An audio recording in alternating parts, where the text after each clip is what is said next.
Welcome to another episode of Wrestling Tonight, covering all things wrestling, live from No Sale Studios. I'm the Ace of Tavern, Acefield Retro, and joined on this beautiful Monday evening with the one bad Chad. What's up, dude?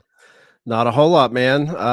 Kind of felt like a quiet weekend of wrestling to me. I mean, Collision was great, but we've been coming out of so many big weekends. I feel like this was our one weekend to kind of take a breather and kind of hit some of the companies maybe we don't shed a lot of light on every week. So I'm excited to get into it. Yeah, it was very quiet until after Collision. Of course, we'll talk about that in our quick hitters, where CM Punk took aim at Hangman Page again. So stay tuned for that. Yeah. We also had some, other big stories too, with G1 happening and getting the finish here. And we wait until it finishes. We record this on Sunday, so fresh off watching that as well, seeing our new G1 Climax winner be crowned. So we now know our main event, hypothetically, for Wrestle Kingdom coming up in January if the title stays on Sonata.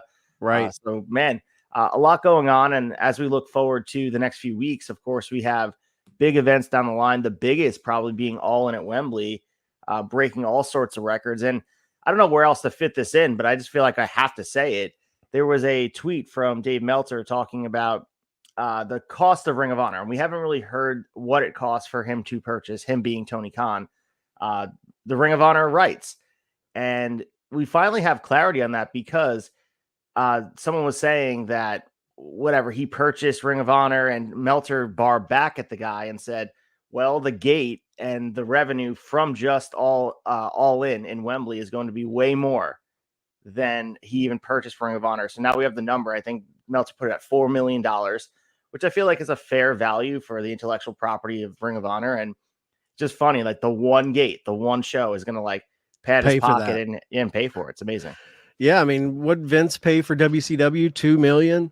I mean, yeah, you can sometimes you can get that stuff at a steal when it's a dying brand. Yep. Not to say that ROH was dying, but it was in dire straits at least. Sinclair was trying to kill it. Yeah, right, exactly. And the quick hitters tonight, as I was looking through all the stuff we got for you guys today, there's a lot of business stuff. There's a lot of legality stuff in there of some of these things going on with WWE and the class action lawsuit, the business settling. There's a lot of interesting deep dive wrestling news in the quick hitter. So stick around, guys, and we'll keep you up to date on everything.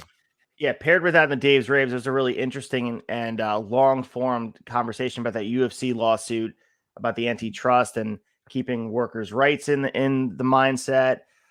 So yeah, that impacts WWE directly now, since they are literally tied to the wagon that is Ultimate Championship. UFC is their breadwinner too. So any precedent set with them as far as monopolization goes has a lot to do with WWE. So that's going to be fascinating to watch, because whatever the judge decides in that court, and of course we'll go deeper into it during Dave's Raves, but WWE has we've seen them shake loose of these things, but I think now more than ever, we're closer to unionization of our wrestling. And I don't think it's going to happen in the next couple of years, but this type of decision by the judge who's in charge of that case could result in having, more and more rights going towards the professional wrestlers and putting money in their pocket and securing their jobs instead of treating them as independent contractors.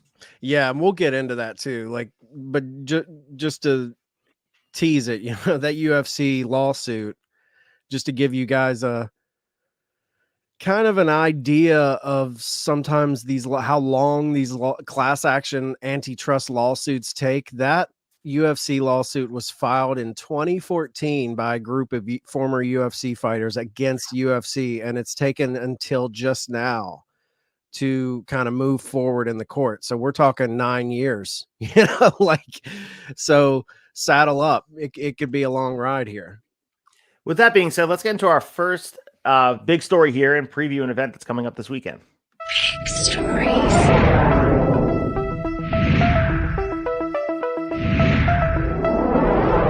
Story 1. This weekend we have Multiverse United 2 from Who the Bell Tolls from Philadelphia, Pennsylvania, the world famous 2300 Arena, aka the ECW Arena, joint show between Impact and New Japan Pro Wrestling. They also announced, and paired with this, they're going to be joining for another Multiverse show, Los Angeles, this March. this, you want to talk about AEW having the Forbidden Door pay-per-view, Chad, and this might be the sunroof Forbidden Door. You pop your head out, and enjoy the New Japan Pro Wrestling exposure here. Quietly, Impact and New Japan have such a beautiful relationship, working hand in hand. More cohesive than, look at the history of wrestling. It's always challenging, ebbs and flows, and who's getting along, who's not. But Impact and New Japan seem like they're made for each other. Yeah, and this has been a partnership that's kind of been working long before they started doing these Multiverse United shows. I remember like Jay White was popping up on Impact shows long before the Forbidden Door was opened by AEW. Those guys were doing a lot of business over there, and I feel like they are the forgotten brand in all of this cross promotional stuff going on.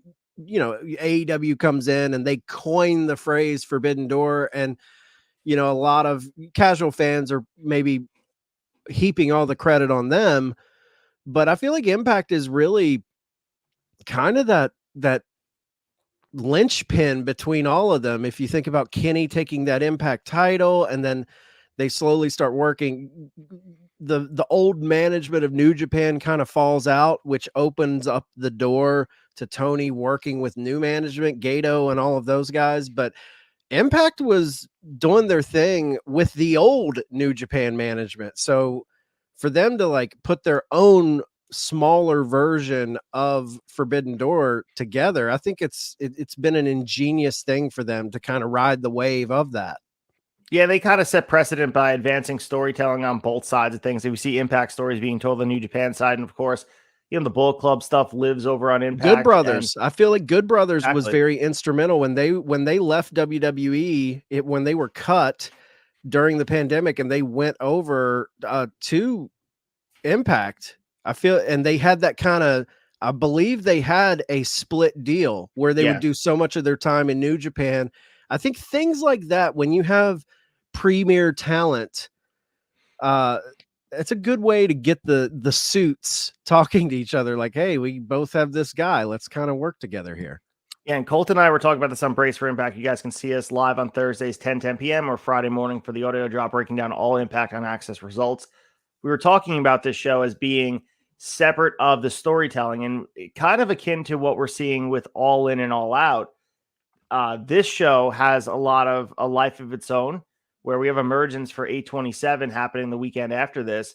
And that's going to be advancing most of the Impact main storylines, the stuff going on at the top of the card, what's going on with the Alex Shelley Championship. But for this show, it feels like just exposure. And I don't want to say just matches for the sake of matches, because it's not that. It's really emphasizing, especially with this, the 7-way scramble they have, and they have the Bull Club versus the World match that's in this, and we'll go through the matches in a sec. It's New Japan versus Impact, and that's almost like what WCW did at that Starrcade against Japan, where they just New Japan versus WCW, and they were keeping score all night, kind of like the Raw and SmackDown type of thing, where it's like 1-0 Raw, 1-1 SmackDown, whatever. Right. That is kind of what they're going for, and I'm okay with that. I think Multiverse United doesn't have to advance storytelling. Do you feel like Hiroshi Tanahashi has a shot at winning the title? No, but seeing Tanahashi and Shelley working a big match on an Impact New Japan pay-per-view, to me, that carries more weight than I think a lot of people are giving it credit for. Yeah, I agree. It kind of leads into what I was going to ask you, is like, when you look at a show like Multiverse United or Forbidden Door, or when they did the All Together Now with Noah and who was it? Noah, New Japan, All Japan? Yep. So, like, when you see shows like that, what is the importance of that outside of, we get the implications of seeing talent work together that we wouldn't get to see. I get the importance there. It's a cool novelty thing for hardcore wrestling fans to see, for lack of a better word, dream matches between talent. But like, does it hurt the company in any way? Because I know when AEW, in the early month of June, right after Double or Nothing, there is a weird time on their Dynamite bookings where it seems like they're a little stretched thin, where they're trying to service a little bit of the push for the Forbidden Door pay-per-view. So they're doing a little bit of build to that. but then they're also building their own storylines coming out of Double or Nothing. Do you think it stretches companies thin to have these one-off shows where they're not really driving their own story? Like, what is the pitfalls of that to you? I agree that AEW sort of set the precedent that you can't dedicate that much time to these promotional battle, these Forbidden Door style events, because it takes over what your main storytelling is. And I think that's what Emergence is for. That's for the Impact fan that's been Right. following their week to week program. But I think the build for this is graphics and vignettes and just telling people Hiroshi Tanahashi is going to be there. You're going to get Doki against Sami Callihan. That needs no build. There's no, Sami Callihan didn't have to attack Doki. I mean, he could have. But I think it's just the lore of what these guys accomplish in their own sector of the promotions to build up what is going to be a one-off event. And I think the benefit of that is having exposure for the New Japan fan that isn't as familiar with Impact. And maybe they have seen it, but for whatever reason, one of the matchups intrigues them. Having guys teaming together, having Takahashi and Mike Bailey team together against Trey Miguel and Leo Rush, that's intriguing. But I agree with you. I think learning from the mistakes of AEW as really the first Forbidden Door, the second one was not as bad, but the first one felt like a lot of, and paired that with Ring of Honor all thrown into the mix.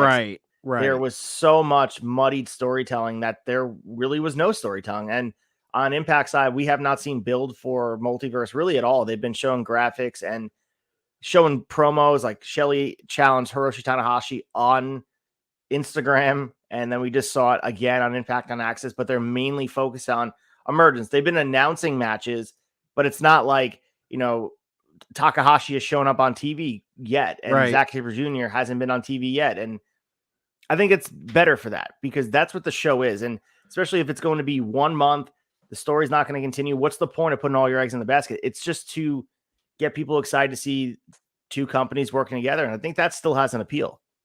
Yeah. And I think we are in the minority of most wrestling fans. I feel like this is a hardcore wrestling fan type of show. I think Forbidden Door, for the most part, is a hardcore wrestling fan type of show. And I get that, you hear the critiques from casual fans with, when you are building, when you're sprinkling a little bit of the build to a show like Multiverse United onto your weekly shows, you'll hear, and AEW doing it with Forbidden Door, you'll hear fans talk about like, well, I don't know who these people are, or you're taking time away from the guys that I know, and I'm not connected to this. And I get that, but you got to step back and really think about these companies that are doing this. This is a very selfless act for a promotion to do this. They are an Impact and a New Japan. This isn't really pushing forward their directive. They're having to compromise on finishes. So it's for a company to come in, it's a very selfless act to be like, hey, let's now granted, there is a business first mentality here at play where they're like, if we get our guys in front of new fans who may not be watching our product and they see our guys, it could compel them to subscribe to New Japan World or start watching our product more. So there is a little bit of that like grabbing new eyes mentality, but it's also like, hey, we're going to take time out of our bottom line, what really is where our bread is buttered, to put together a show with another company. Some of our guys are going to take L's, some of our guys are going to go over.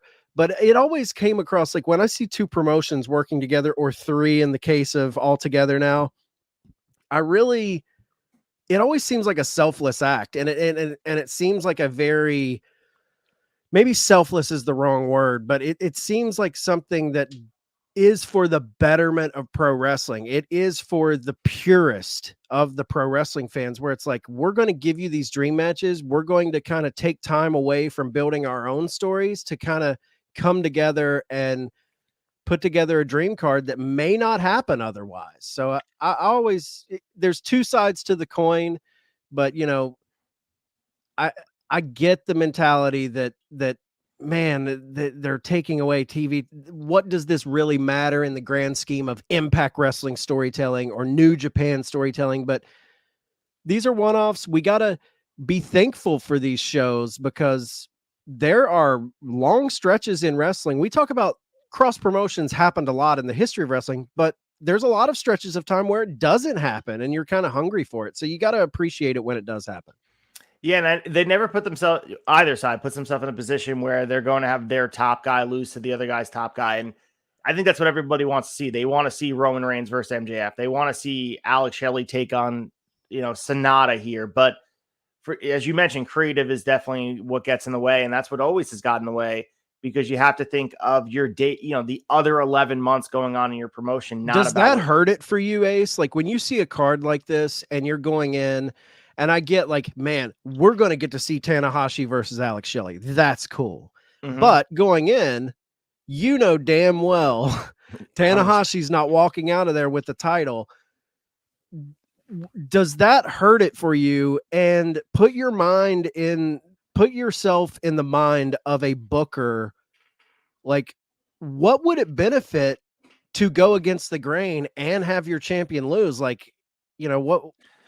Yeah, I mean, it does hurt it for sure. Because I think the predictability factor of, as you mentioned, you could predict the finish top of the card. These other tag matches are less predictable. There's guys you can target that, okay, that guy could take the pin and not really be worse for the wear. But like MJF wasn't losing to Tanahashi at Forbidden Door 2. I think the year that they did Mox Tanahashi for the championship when Punk got hurt, there was a shot Tanahashi would have won because it was like, why not just give him the championship for a month? And Mox works at New Japan. So, exactly. It could have worked. But other than that, there's never been a chance that any of these guys are walking out with gold. I mean, if there is a brand to do it, it would be Impact, just not in the storytelling. If you guys are watching Impact on Thursday nights, the top of the card is as fruitful as ever. Go down the list. I mean, Josh Alexander, Eric Young back in the fold, Bully Ray, and then not to mention Leo Rush, who is the X Division champion, could cash in option C at any point.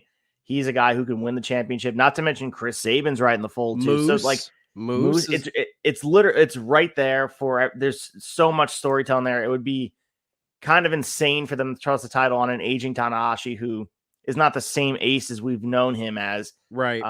He looked better in the G1, but this is a guy who there's a reason why he's the guy, still a top guy that they toss into these matches because losing doesn't matter at this point. He's their John Cena. He can go in and take a job. Still has meaning. They're trying to, do their best of sending a top guy, but everybody can see through it. If you're watching, he's almost like their Jericho. He's like AEW's Jericho. He take losses and he's come back next week and people still care. He's going to go drop the frog splash and hit go ace and all that stuff. It doesn't matter because he's hit a plateau in a good way that he can't be hurt. No matter how many L's he takes, it's still Hiroshi Tanahashi. Same thing with John Cena. Like we've seen John Cena get squashed. He lost to Austin Theory at WrestleMania. Who cares? Exactly. John Cena. But previewing the card here quick, as we mentioned the main event extensively here, the Impact World Championship on the line. Alex Shelley defending against Hiroshi Tanahashi. We got Leo Rush and Trey Miguel teaming up against Hiromu Takahashi and Mike Bailey. Chad, interesting here. We got the return of the Rascals. Zachary Wentz came back, and we've seen them be featured on our TV. What are your thoughts on Trey Miguel not teaming with Zachary Wentz against Takahashi and Mike Bailey? Is this weird for you, or do you like the pairing of Miguel and Leo Rush? I like the pairing. And I think shows like this, just to go back to what we were talking about, as they're kind of standalone novelty shows. It is about kind of putting your bigger stars. And I'm not saying Leo Rush is bigger than Zachary Wentz, because I think Zachary Wentz right now is on fire with Trey Miguel. But I do think Leo has a little more, he's got that WWE sheen on him a little bit. Absolutely, and maybe, just maybe, because sometimes, they do plug little things in there that make you kind of scratch your head and say, with Wes Lee doing his thing in NXT, former Rascals member, maybe they're wanting to go bring in Leo Rush as a Rascal. I wouldn't be against that. I think he would fit right in there. So maybe they're testing the waters for a future Impact storyline to come. Good point. I think there's a lot of storytelling for Leo Rush. We had that scare with the injury he had at one of the independent shows, but he seems like he's okay. He's going to be involved in main storytelling. I'm looking forward to seeing it. I honestly think he's going to be champion by end of the year. I think he's going to sneak in and steal that Damn, that's championship a bold claim, dude. from underneath Alex Shelley. And because everyone's focused on Shelley and Sabin, and then Josh Alexander wants to talk about it. I think Leo Rush is going to sneak in there and take it. I really do. But I wouldn't be against that. That's something that Impact is really good at doing. I mean, case in point, Alex Shelley getting this thing, getting the title. I don't think anyone saw that coming when, Josh Alexander was on the run he had, and then Steve Macklin got the title. I don't think anyone had Alex Shelley on their bingo card as a potential next champion. So Impact is really good at throwing those swerves in, whereas AEW and WWE, they rarely ever bring in a wild card champion. There's about 3 or 4 guys who are going to get that title. I think the last time WWE did it and everyone was like shocked and it was a total business move was when they threw it on Jinder Mahal. Everyone was like, where did that come from? But yeah, man, I would love to see Leo Rush get that world title. It would be such an out of left field booking move, but I'm a fan of stuff like that sometimes. I think it keeps it exciting and keeps you on your toes. yeah, they have the benefit of being the number 3. And this was a conversation Colt and I had extensively on the show, just about how there's not as much pressure. The lights are not as bright on them, so they can take risk and have the creativity to be, put it on a Steve Macklin and let him thrive. And then Alex Shelley's back and let him get his Steve run. Macklin was a shocker. If you really think about it, that was a shocker. Yeah. So, I mean, when they got down to him and Kushida too, it was like, who's walking away with this title right now? Right. We also have Zack Sabre Jr. and Shane Hayes teaming up against Moose and Eddie Edwards. Chris Sabin versus Frankie Kazarian versus Rich Swann versus Kevin Knight versus Bushi versus Mal versus El Desperado in a 7-way scramble. That should be a lot of fun. Man, that's like they're pulling some GCW flavor there with the scramble. I'm digging that. There's that El Desperado, Sabin, Bushi, Kevin Knight, Rich Swann, Kazarian. That is a mix of guys. Fun too. That's the other thing, mix of styles. And the interesting part, you want to talk about storylines be damned. I mean, Moose and Eddie Edwards, they are longtime rivals and they're teaming together, but Eddie Edwards and Frank Kazarian completely on opposite sides. If this was really advancing Impact stories, you would have put maybe Kazarian teaming with ZSJ against, Moose, whatever. You'd figure out a way to tie the story. But again, this is a one-off. They'll continue Kazarian Edwards down the line. And then that Bullet Club versus the World, crazy tag match. Bullet Club is David Finlay, Clark Connors, Alex Coughlin, Kenta, Chris Bay, and Ace Austin versus Josh Alexander, PCO, Tama Tonga, Tonga Loa, El Phantasmo, and the DKC. So, man, that's a match, man. Amazing. Just seeing both sides. That's what Survivor Series should be, by the way. Yeah, Tama, Tonga, and Phantasmo, all former Bullet Club members, correct? I know Tama and Tonga are. They're OGs. Phantasmo as well, yeah. So I gotta say though, I'm a real big fan of. I know people are down on it, and I don't know why, but I think this new Bullet Club, it's very interesting, man. They've got some characters in there. Chris Bay, Ace Austin, we know they're Impact guys, but they're affiliated. But the fact that you've got Dave Finlay at the top as kind of the head of the beast, the head of the snake, totally changed his look. Like when I saw him after he's kind of reinvented himself, this is not Fin Juice David Finlay, man. Yeah. Long hair, dyed black beard, great look. But then you throw in Clark Connors and Alec Coughlin. Those two dudes, I love those guys. Coughlin especially, he's came on strong. He's just one of those mean, down and dirty, gritty guys. But Clark Connors, we forget, he showed out at the first Forbidden Door, man, in that 4-way for when they crowned the All-Atlantic champion, which is now the international champion. But he showed out. So, and Kenta, obviously a legend, but Clark Connors, Alex Coughlin, those are two guys that are New Japan OGs. I think both of them came from the New Japan Dojo in LA, I believe. Yeah, Coughlin came. Yeah, he's in the New Japan Dojo, but he's also NYWC guy from my part of neck of the woods, Long Nice. Island, New York. So Nice. but Yeah. yeah, dude, this is gonna be a fun match, and this is what those Great. matches are about. These car crash level personalities clashing, seeing Alexander in the ring with these guys. It's cool to see him back in action because, of course, this is well sooner than we thought. It's just great to see, and I think it's gonna be a fun night of wrestling. It's gonna be available live via Fight TV, I believe, included in your Impact Plus subscription. So if you are looking to not spend the pay-per-view in between, because Emergence is the next week, probably costing $50 or whatever it is, $40, this will be available. And I think they just want you to have eyes on this, and that's the best thing. They identify that the wrestling fan has a lot of choices, and you putting your focus on it is just as valuable as putting your wallet towards it. And watching the Multiverse United show, I think people are going to be very, very entertained. And Impact, if you're not watching Impact, you're missing out. I'll talk about New Japan Pro Wrestling with the state of New Japan in a second when we get to the third big story. But Impact continually and consistently drive stories in a very great manner. Like everything that they throw across the screen has been working. But that's also the benefit, like I said before, being the distant third. They're able to take risks and just like be patient with things. They don't have to hotshot things, panic over a rating, because they don't got WBD breathing down their neck. They're pretty secure on Axis, and they don't ever have to, try to be something they're not. And that they really fine-tuned who they are. And this is the best version of Impact, in my opinion, might be recency bias, that we've seen of Impact, because they are so comfortable with who they are. They're not trying to take that number 2 spot. They identify that they're well below AEW, and they're better for it. And I know that sounds crazy to say, but it's true.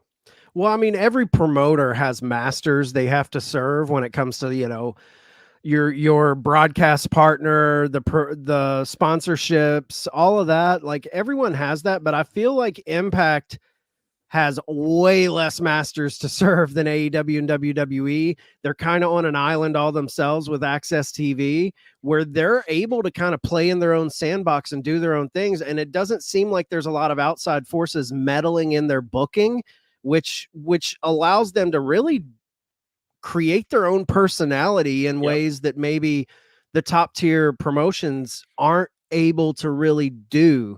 And they get wild, man. I mean, we saw PCO and Bully Ray. That whole angle has been so out there and fun, but it's just, I love seeing that with Impact. They have their own personality. And just to real quick, not to cut you off, Ace, but like the Impact Plus app, very good bang for your buck, man. They give you these smaller pay-per-view promotions, I think, kind of wrapped into it. Obviously, they're big tier, they're Slammiversaries and stuff you pay for, but you do get things included into the Impact Plus app where it's a very good value. And if you're a wrestling fan, that's one of the streaming services I would highly recommend getting, is the Impact Plus app.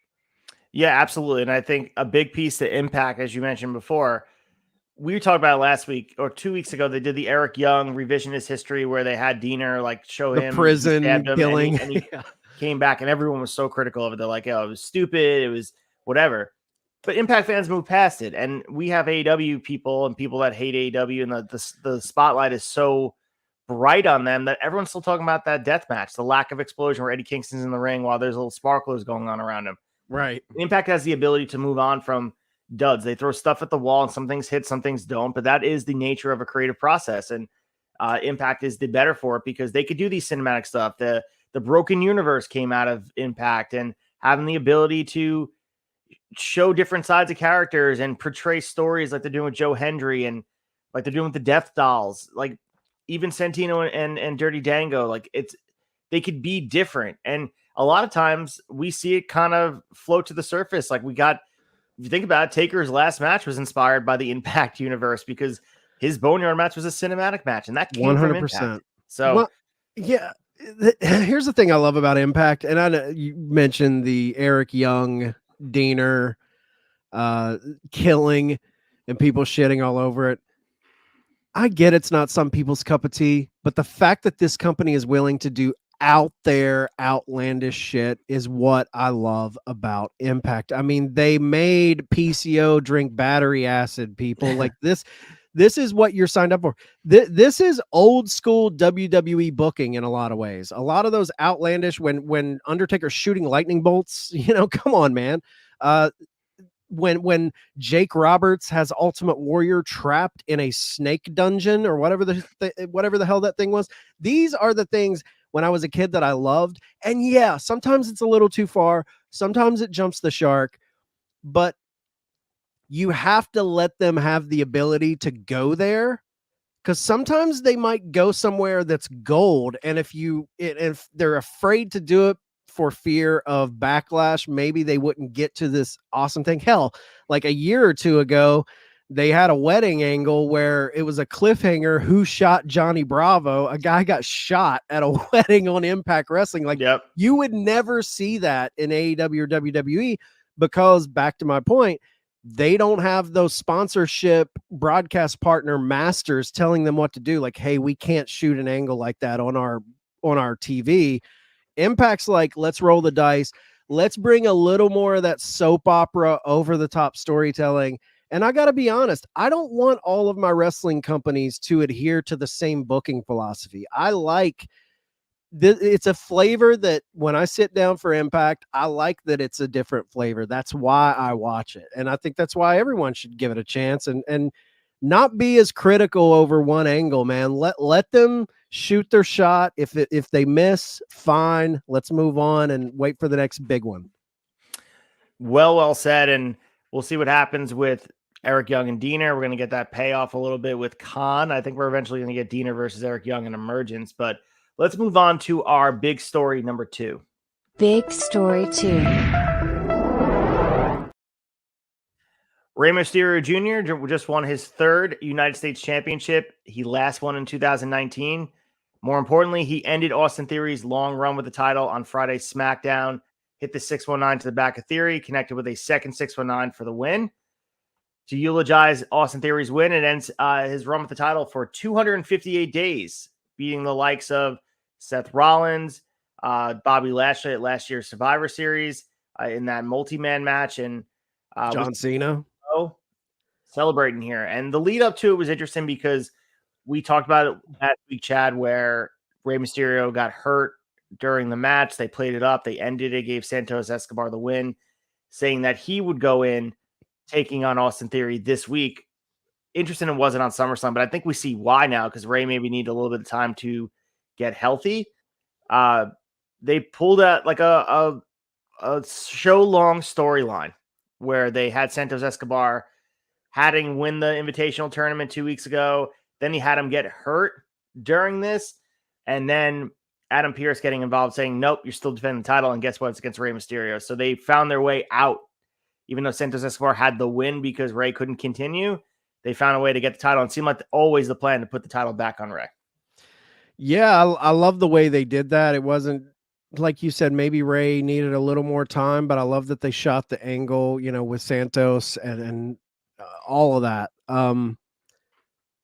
What do you think about Rey winning this? Like, what's 3-time US champion, a guy who's, I think in interviews, he's flirted with retirements around the corner. I think obviously so. Like, out of that generation, correct me if I'm wrong, but out his generation right now, I think the only 2 operating at a high level on a big promotion is probably him and Jericho. I'd imagine so. I mean, RVD, you can make the argument like he came back, but like he's even later. Like I think RVD is 98 is his ECW debut, 97, right? Yeah, especially that WCW cruiserweight division. I mean, 94, 95 is when he started coming through ECW. So yeah, it's been a while. And Rey Mysterio, like I think the story here is not even focused on Rey. I love Rey, legend here. It's more of the indictment on Austin Theory's lack of prosperity throughout this build. He got gifted a win against John Cena at WrestleMania, probably one of the biggest wins you can get in your life, and it's done nothing. And I understand booking hasn't really helped him. He hasn't been presented in the right way, and I think a lot of his growth was stunted following Vince's departure, and they pretty much buried him on TV, and they tried their best to rehabilitate him as this second coming of Randy Orton. They want him to be this next generational star. Fans are just not buying it, and it feels like he's not getting over.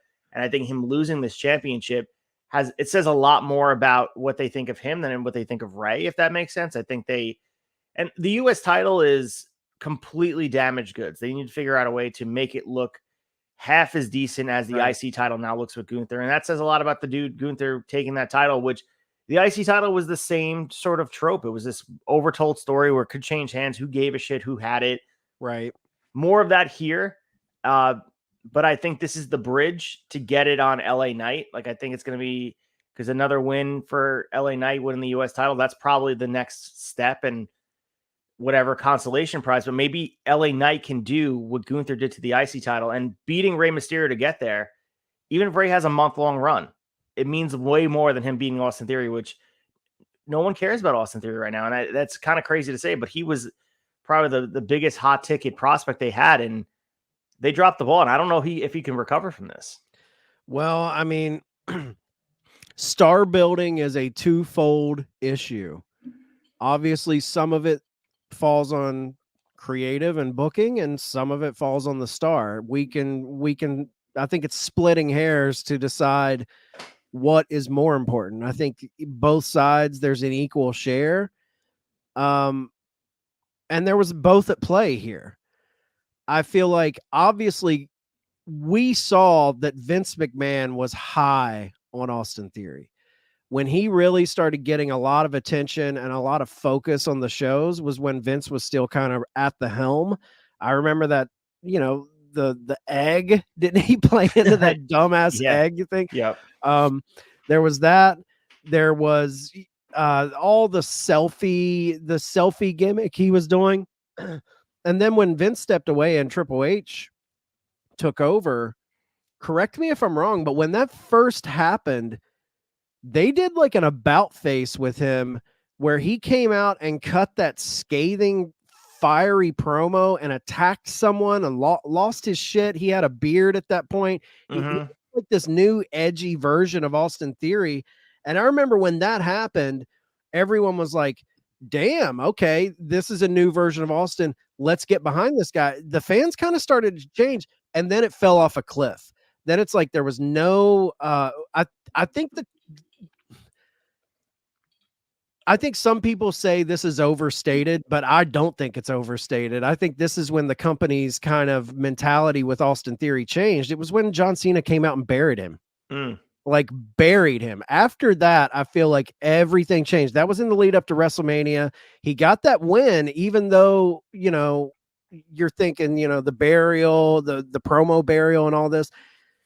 But man, after Mania, that win over Cena did nothing. That's when I knew there was a problem, because when you come out of a win over John Cena, the guy who was the Hulk Hogan of the last decade, essentially, for that company, and you get, I don't think he got any rub off of it, honestly, from a storytelling perspective. It didn't elevate him at all. And he's just kind of been absent, like not really pushed.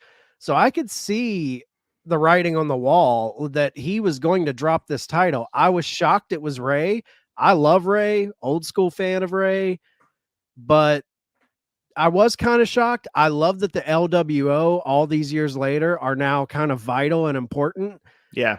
I do wonder if LA Knight's the guy to if this is just getting that belt warmed up for LA Knight, because after he showed up on Raw this past week, I feel like he's on to bigger and better things. I wouldn't be shocked if he finds himself in a feud with like Seth Rollins at some point. I know Seth Rollins has Shinsuke Nakamura, but I feel like he's kind of being primed for a top spot over there with that title run. I know Triple H in interviews had talked about after SummerSlam, you're going to see him heated up.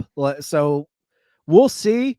I just hope that this US title gets the much needed love it deserves, similar to how they've treated the IC title, because for fans outside of WWE, for fans who were coming from the NWA and WCW territories, this United States title holds a lot of prestige. And I think they've kind of took a dump on it for the most part in WWE. They've never truly respected this title. We're talking about a title that Rick Rude held in an incredible run in 92, 91 WCW. We're talking about Sting, Luger, guys, all of Ricky Steamboat. There were guys that really held a lot of respect and prominence with this title, and they haven't ever really equaled that. So I would love Rey and maybe set up the LWO with a feud. I don't know who they bring in, but man, bring some prestige to this title like you are with the IC belt. And I have faith that Triple H, he's a fan of old school wrestling. I hope this is the beginning of a rehabilitation program for this title. Yeah, and also, again, to go back to what we were talking about with Theory, shows how little they believe in the stock or how people feel he's accomplished anything during this run. Because 258 days, it's close to a year. And you could easily parlay that into like, all right, the fans want to see Theory lose because he's a dastardly heel and they want it. No one cared. Like, so they're just like, all right, give it to Rey.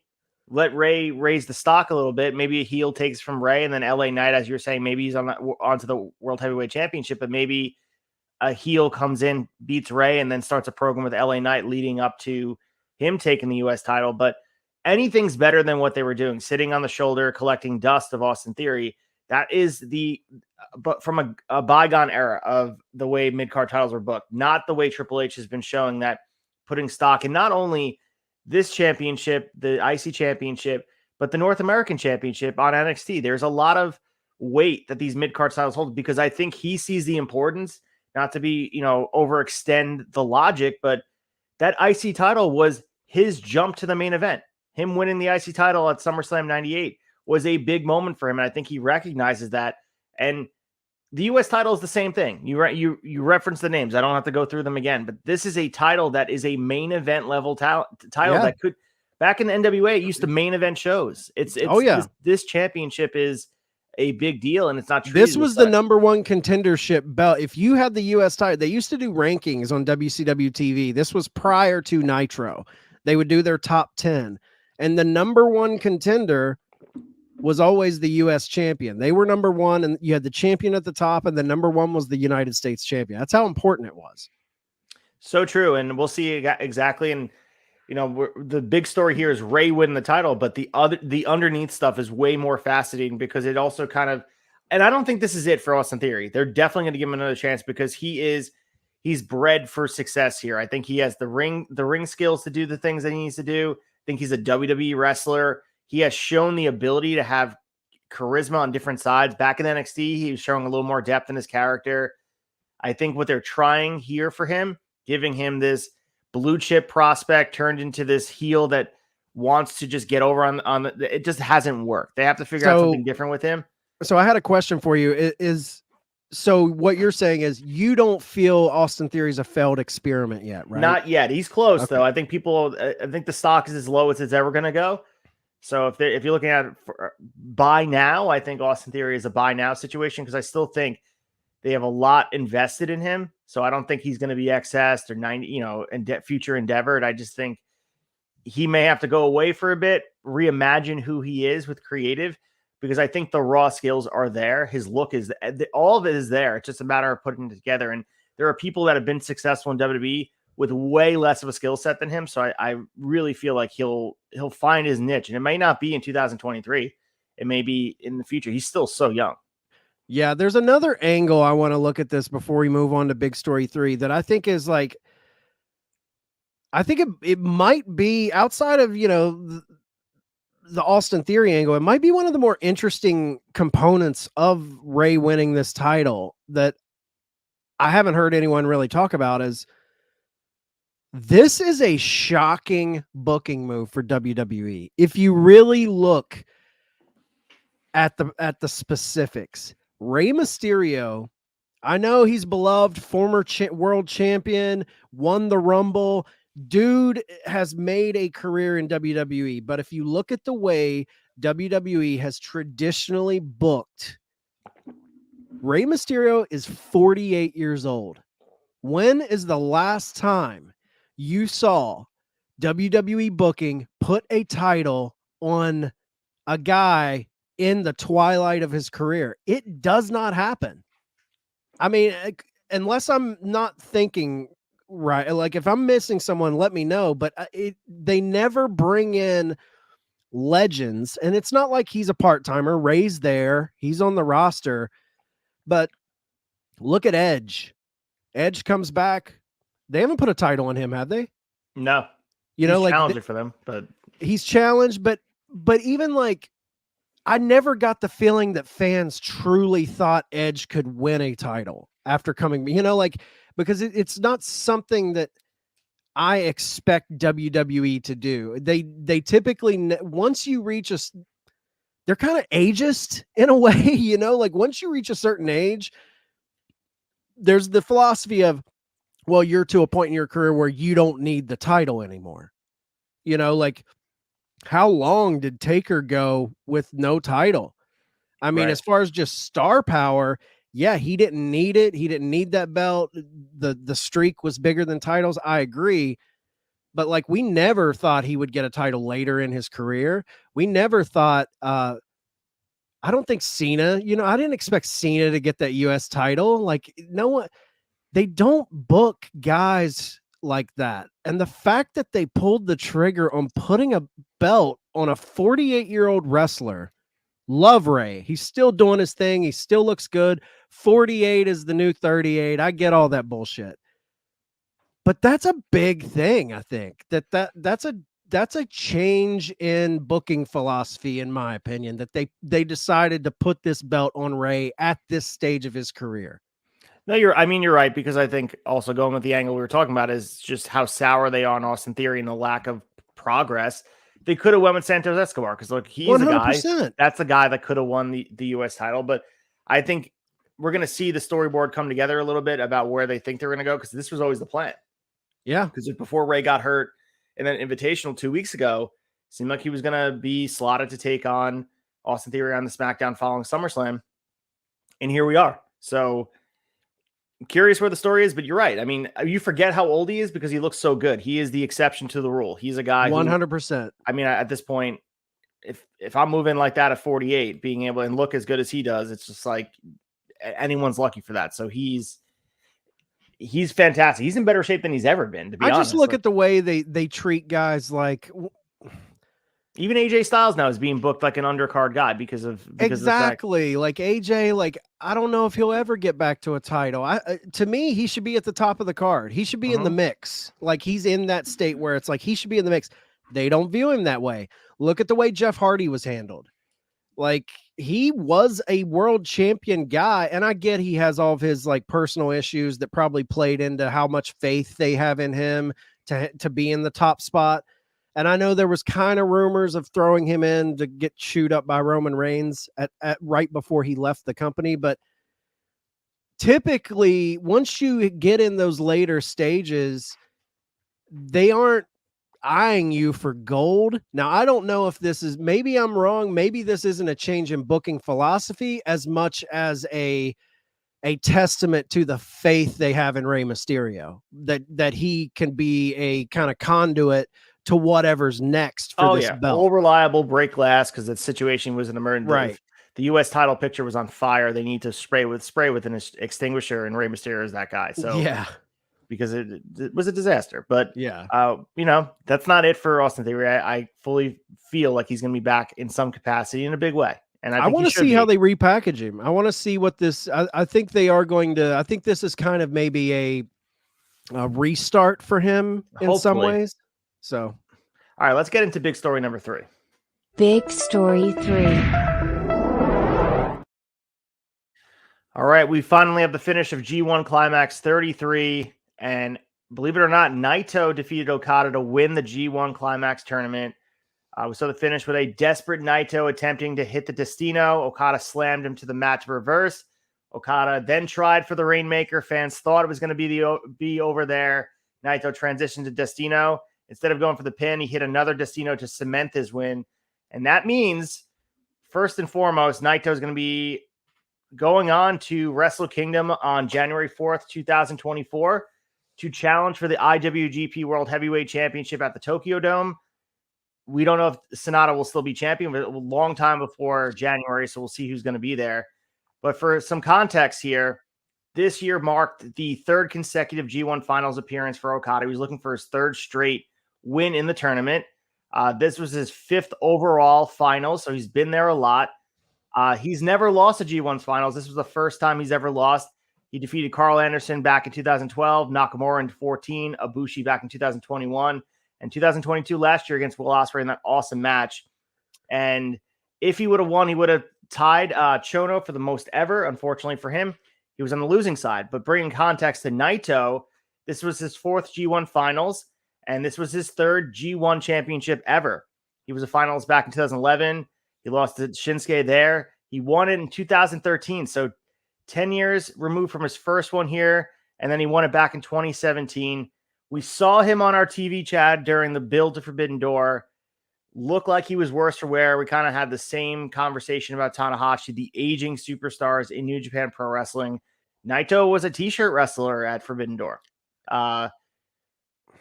Legend. Absolutely want to just say that first and foremost. Him, Kota, Okada, this is an era of New Japan Pro Wrestling that's going to looked upon very fondly and well-deserved. They built that brand, took it to a new level. This was a very interesting decision to me because the G1 Climax, not to be in WWE land, but it is their Royal Rumble to get to the biggest show of the year. You're going to be setting up the main event. And I know you want to go name brand. You want to sell tickets to Tokyo Dome. Wrestle Kingdom 18 is a big deal. It's a missed opportunity. It was already a missed opportunity going into tonight because Okada versus Naito doesn't accomplish the goal for me at all. We talked about at the beginning of the tournament. Why not put it on David Finlay? It was a perfect opportunity to build a new star. So desperately they need a person to carry the banner of New Japan Pro Wrestling, not these guys that are on the way out. So what is the focus of this main event that we built? What does it accomplish? Naito winning his 3rd. It's status quo. This is a WCW type of move. This is putting the glass ceiling on Chris Jericho and rolling with the old timers in WCW type of move, man. We've talked about it. Listen, all of this is predicated with Naito, Okada, Tanahashi. All of these guys obviously are absolute legends. I'm not shitting on anything about those guys. But the truth of the matter is, and we've talked about this, Ace, is that's kind of the old guard. I mean, Okada's still kind of in his prime, but he's been at it for a minute too. But Tanahashi, Naito, we've spoke about how you can tell they're in the back half. You know, they're in the back. Oh yeah, they're in the 4th quarter right now. Yeah, like they're not moving like they used to, and this is kind of like cutting your nose off to spite your face type of move where it's like, dude, your G1 should be coronating your next big guy. And I think a lot of us say that, but from a statistics standpoint, I got a crazy number for you. So since 2010,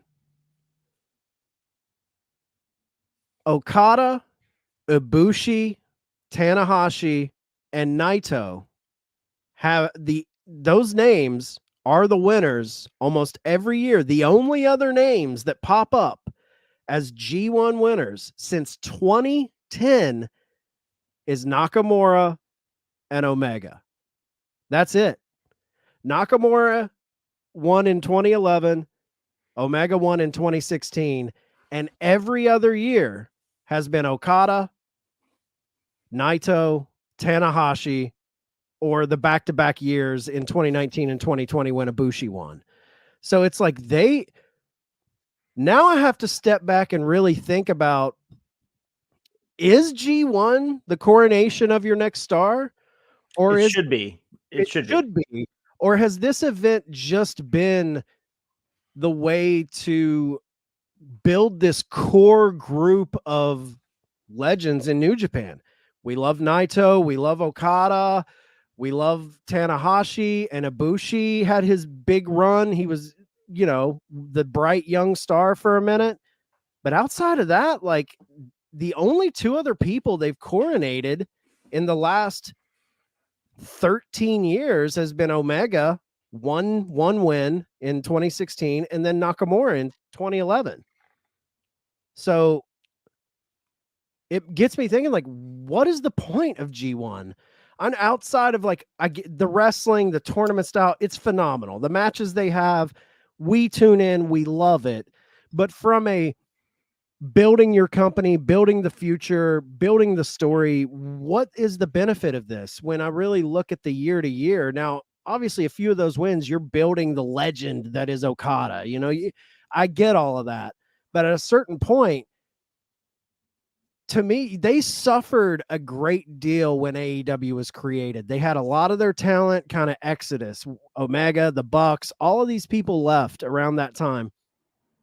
And they were kind of searching because at that time, the two names at the top of their cards that got everyone hyped was Omega and Okada. Those were your guys.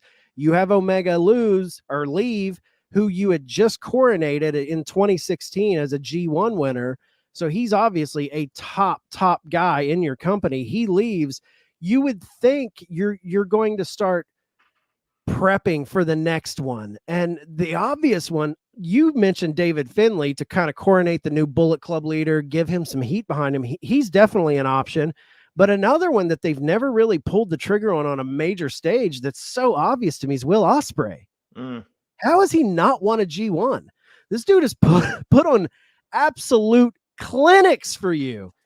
That Omega match, that Okada match, like dude is bending even in over this back- tournament. He had the best match of tournament against Phantasmo. Like, right. And you're not like, I mean, it is a feather in the cap of a New Japan wrestler to say, hey, I won the G1. And it's such a sought after title because such a small group of names have kind of like had that title on lockdown for 13, 14 years, that when you win it now, it is such a big deal because there's such a select few that win it. So I'm just kind of like left wondering, like, what's the point of G1 from New Japan brass? Like, what are they thinking with this, with Naito winning? It's so weird to me.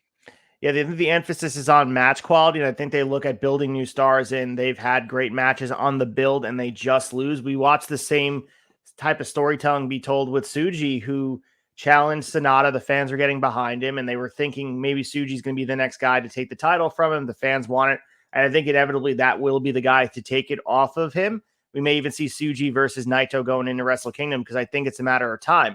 That being said, you could have done that where Tsuji wins this tournament and you just kind of pull it through there. But maybe they have different plans. It's kind of fascinating to me when you go through those names and seeing how little they actually coronate anybody. They, as you said, they kind of pad resumes on this. And the G1 tournament every single year before AEW was producing the best matches in a clip of 4 or 5 weeks of the year. So you can look forward to it. But I think at exception of the results, people just look past it like, okay, Okada won, but we got all these great matches in between. Right. And to look at Naito too, I think a lot of ways, because we just saw him at Forbidden Door. He has lost a step. And for you to New Japan Pro Wrestling, you want to establish and bring eyes to your product, where we talk about the multiverse show tying in with the first story, and you want people that are over here tuning into your product.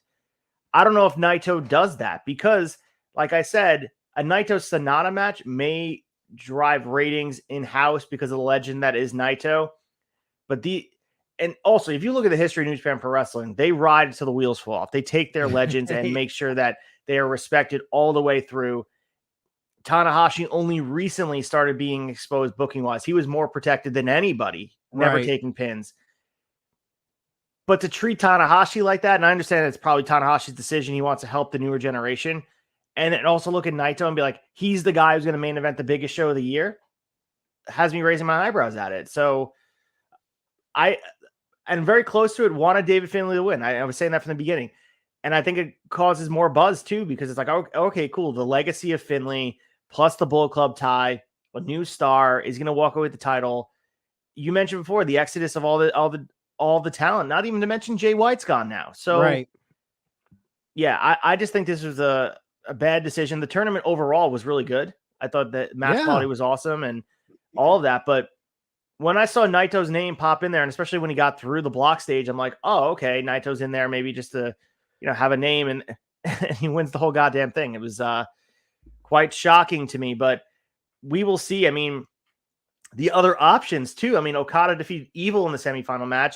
Naito defeated Will Ospreay in the main event to advance to the finals, which is insane to me. Like, Will Ospreay was right there. I understand that he is the U.S. champion now. He, as we're going to call him, the quick hitters, the UK champion. But like, Will Ospreay was right there, and he's a guy that has been pretty loyal to the New Japan Pro Wrestling brand. And I think you probably should have paid it off here.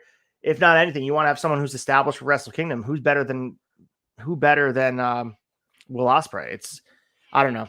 I was shocked, in not a good way. You know what I mean? Like, when you're walking away, like, oh, that was a crazy decision. I can't believe they went that route. I was like, right. For business decision, it's just year after year having someone win the Rumble that shouldn't win the Rumble. You know what I mean? Like, and that's Fed brain, but it's you can't help but look at it through a lens of like, not as diehard about New Japan as some people are.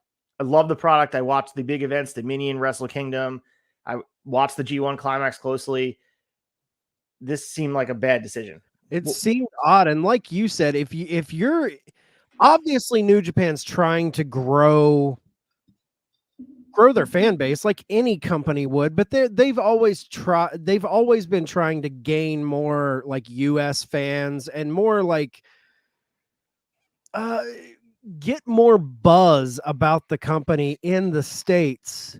And to me, David Finlay, a shocking G1 winner, would have more people being like, holy shit, what happened? You know, I feel like it would get more people tuned in.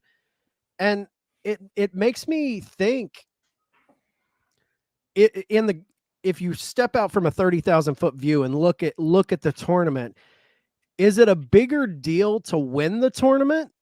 Or is the prestige just being involved in the tournament? Because you look at someone like Eddie Kingston, who it was his lifelong dream to be in the G1. He probably knew on going completely not kayfabe, like behind the scenes, he probably knew, like, look, I just want to be in the tournament. I'm not going to win this thing. Like, but being there is important to him. We've heard one of Bryan Danielson's dreams, if his schedule lines up correctly, he's always wanted to enter that G1. God willing, that'd be amazing. So it's like, but at that point, it's like, dude, you put a guy like Danielson in there. Imagine if Danielson would have went in this year and they have Naito win.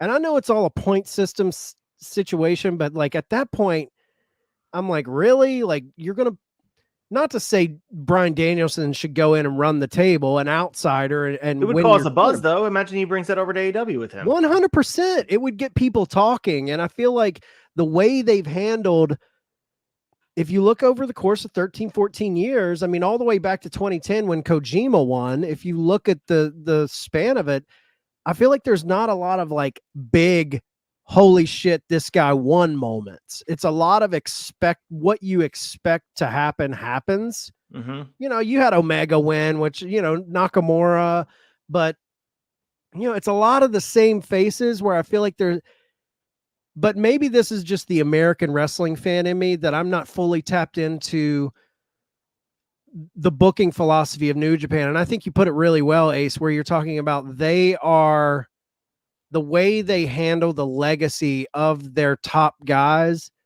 Maybe the fact that, you know, 4 names have dominated the G1 winner over the course of 13 years, like maybe that is the way they book. Maybe they do. That's how they turn their guys into legends, is giving them these wins. But from an American standpoint, I could not imagine if 4 names dominated the Royal Rumble winner list over the last 15 years. It would blow my mind that they only Roman Reigns, Seth Rollins, Kevin Owens, and Sami Zayn were the winners. You know, like it's always a device to build either your more important storyline or who you deem as the next guy. Like it's all, you know, that's an American booking philosophy when it comes to Money in the Bank, when it comes to Royal Rumble. It's always like, who's the next guy? Who are we pushing?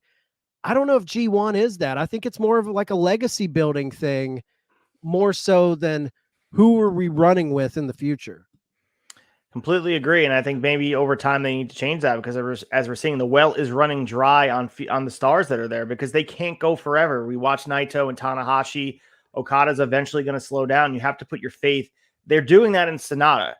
Suji, Right. maybe. We talk about Uemura on Impact side. He's a New Japan guy. Maybe those are the new core that come up, but it takes time and almost too much time for 10 years to be dominated by the same group of people.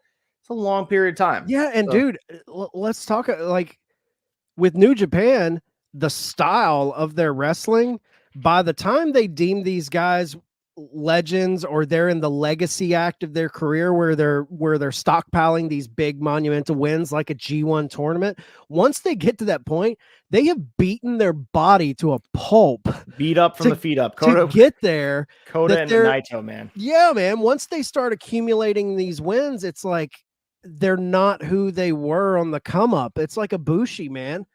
Ibushi wins back-to-back G1s, and then, I mean, what's he done? He's kind of a shell of himself in a lot. I'm not hating on Ibushi, dude. But it's the Naito and the Ibushi matches are matches that people should watch as cautionary tales. Those neck bumps, both of them, just dropping on their neck constantly, apron bump, like. That's strong style. That's the style. But I mean, these dudes are going to be, I mean, go back to Dynamite Kid, not able to walk. Right. So, right. I mean, yeah, that's the bigger picture here is about safety and, all for the glory. I get it, but goddamn. And I think, I just think we are being critical, but at the same time, the style and their way is different than the ways of, American promotions.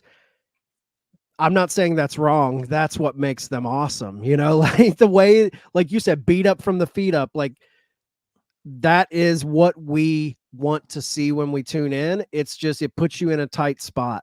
It just does. Yeah. I mean, it's the legacy of those NFL players that the glory's there in their mid 20s, early 30s. And then hopefully you have a plan in place to make all of it worth it. Cause you make a lot of money, you're legend and all that, but these guys are hurting. So we'll see what happens down the line and what they do at Naito building up to Wrestle Kingdom, because we have some time before then. But let's get to the quick hitters. Quick hitters.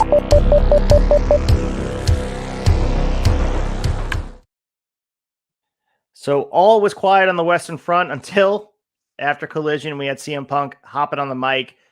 They just finished their loss against House of Black, advancing storyline with Samoa Joe, building that towards what we inevitably believe will be All In. But he got on the mic, and this was not on TV, and this is the first time that he's kind of addressed Hangman by name since that Brawl Out promo, and it's almost a year since that point, so why not reinvigorate the fire? Punk saw a sign in the crowd that said, quote, "Carolina is Hangman country." He took aim at the fan and referred to Hangman as a peg warmer because his action figures sit on pegs at the store, unlike himself, that, quote, moves merchandise, pops ratings, and sells toys. And he also said it was objective for those in AEW that claim they are the heart and soul. If you remember the Hangman promo where he said, "I am the heart and soul." Right. We are the heart and soul because they're staying here. This all takes place after, their program going back to May 2022, where, Punk and Hangman had their issues as we lead it up to, we had Punk call out Page in August 2022 when this is almost the anniversary of that promo. Feeling like he was going to business for himself on Hangman's side. So Punk responded in a promo. We learned about all the issues dating back to the match at Double or Nothing. And, Page is one of the people that called out, the issues with the workman's rights, but then also Hangman was really the focal point of the ire of CM Punk. If people forget, it seems like it's always about the Bucks and Omega, but really Punk's ire was at Hangman Page, who has been quiet. We haven't even heard his statement on this. He's been completely removed from it. Your thoughts on this? I know we were talking off air about weaving this into story because it feels like we're getting a lot of hints, and they know by dropping this off camera, someone's filming, they're going to drop, and it feels more real because it's not on TV, and they can at least extend it like, "Ooh, I can't believe Punk did that." But before I let you go off on it, which I know you will, if this is not a story, if this is not going to have a payoff in the ring, this has no benefit to me to air this out, because everything was calm, everything was good. For you to throw another, for lack of a better word, a pipe bomb into a cohesive situation, unless it's going to pay off on our screens, I don't see the benefit of this, because if truly he saw Carolina as a Hangman Country sign and that bothered him to the point where he had to say something like that, and it's not going to pay off to a program, it's a waste to me. I mean, yeah, but that's Punk. I mean, I mean, he is a shit stirrer who a guy doing a thing in the crowd is going to draw his attention, and he's going to spout off at the mouth about it. I mean, that's just kind of Punk being Punk. And I'm with you. If there's no story coming from this, what's the point? But one, I do think we're living in a new era of kayfabe where everyone's got a phone, even though it's off air, you're not on national TV. Anything you say is going to be filmed, shot, put on social media, and spread like wildfire. These guys know that. If they're smart, and I think a lot of people don't give him credit. I do think he's smart like that from a storytelling perspective. And the Bucks are obviously smart to play into social media and things of that nature. I'm hoping this is a step towards that. I'm skeptical. You know, I'm not fully putting my tinfoil hat on and saying it's all a shoot, brother, or it's all a work, brother, or whatever. But at the same time, if this should be, I'm still on the whole, like, the Bucks need to take some ownership here. The Elite should take some ownership here. They've signed a contract. They're with the company for the foreseeable future. If Punk off TV, seeing a sign and talking some shit and calling you a peg warmer, good God, there's a lot worse things he could say about you than that your action figure isn't selling. Who gives a shit? If that's the big thing that gets you all up in your feelings and you don't want to do an angle with this guy because he called me a peg warmer, grow up. Grow up. This is a grown man's business. I think all of this is silly from the jump that we have not seen this angle shot because there was a fist fight in the back. This is a company of testosterone. This is a company of guys who work out every day and are jacked up on testosterone and aggression and ego. And we got in a fist fight in the back, so we don't want to play nice with him. When we all know that's the biggest money-making angle this company has, and the fact that it hasn't been made yet is a crime in and of itself. And if Punk coming out after the show's off air sees a sign and calls Hangman a peg warmer, if that's just another thing that keeps this angle from happening, good God. Like, what world are we living in?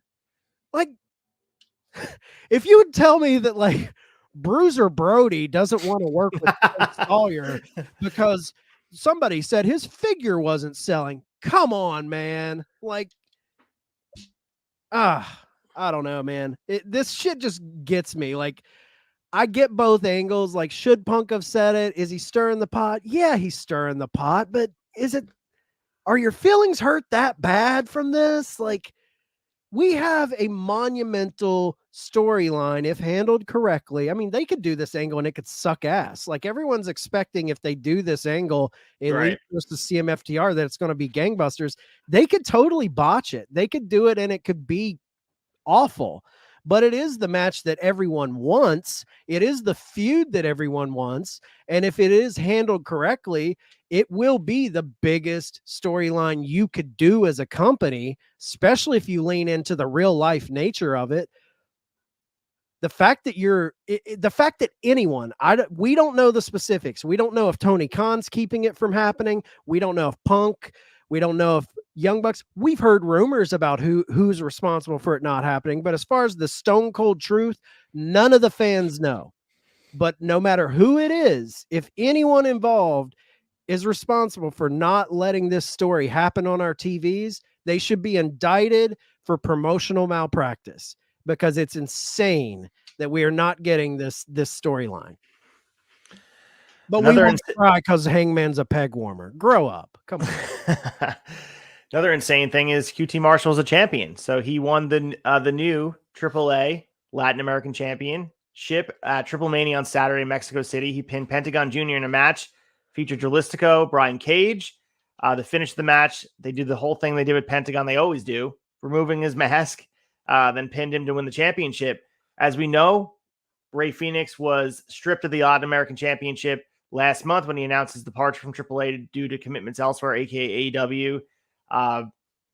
Also on Triple Mania, before I'll let you comment on QT Marshall being champion. QT Marshall, for if you were, QTV, that version of QT Marshall, so far away from being a champion, but his exposure on AAA and the way they're presenting him, I like it. I'll be honest with you. And the feud with Penta has some weight and some bloodthirst, and it feels different. So the only thing I don't really enjoy, and I understand this is like it's easy heat.